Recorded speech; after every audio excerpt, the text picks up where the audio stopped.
Once upon a time, there was this beautiful princess known for her beauty, grace and intelligence far and wide. When it was time for her to get married, she had 3 proposals from the best kingdoms around. The first of these was a prince who was intelligent, known for his knowledge and wit. He had quickly learned how a state should be run effectively.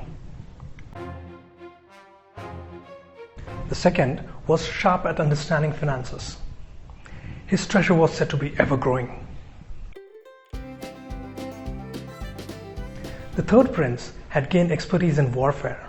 He had the skill to avoid, encounter and overthrow kingdoms in the most impossible situations.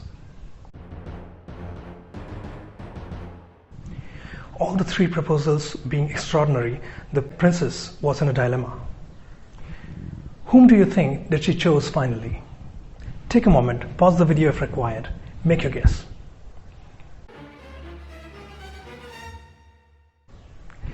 Okay, the princess finally got married to the prince that she felt most closely emotionally bonded with. Don't we do the same a lot of time?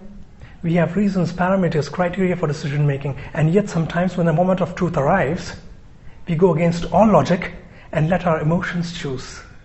Now, I'm not advocating that we make decisions based on our emotions all the time, but understanding the realm of emotions, its working, its influence on our life in general and on the life of others is quite essential to take conscious, mature actions. Do you see?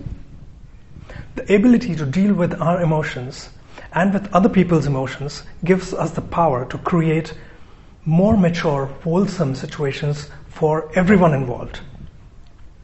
In the last few decades, a lot of focus has been shifted from developing the mental plane alone to paying equal attention to emotional plane as well, meaning developing our emotional intelligence for a broader life experience.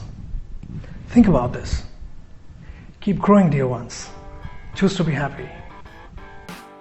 Do like and share this video and subscribe our channel for more such videos.